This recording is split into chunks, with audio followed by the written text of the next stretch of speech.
guys, welcome to this Mometrix video on synonyms. Synonyms are words within the same language that share the same or similar meaning. Two words are known to be synonymous if you could replace them in a sentence and the meaning doesn't change. Syn is the Greek prefix meaning together, and onym is the Greek root word meaning name.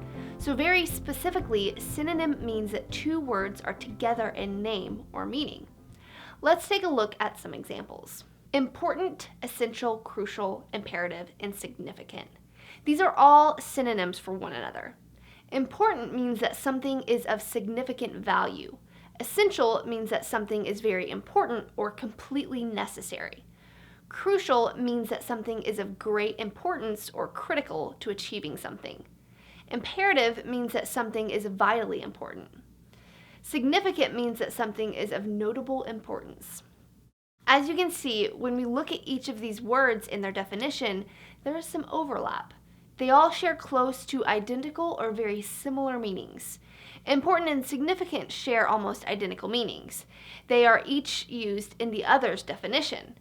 Essential, crucial, and imperative are synonyms to important and significant, but as we can see in their definitions, there seems to be a higher level of intensity behind them, but they are still very similar. Synonyms are really important. They can help to liven up your writing by preventing over-repetition. So you want to stress the importance of something, but you've already used it in 17 other places.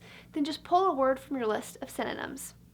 Another reason that knowing synonyms are important is because on the SAT, ACT, or GRE, you will more than likely be expected to know synonyms for other words.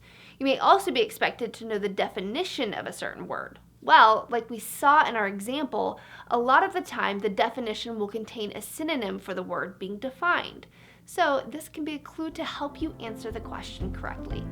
I hope that this video over synonyms was helpful to you. If you enjoyed it, then be sure to give us a thumbs up and subscribe to our channel for further videos. See you guys next time.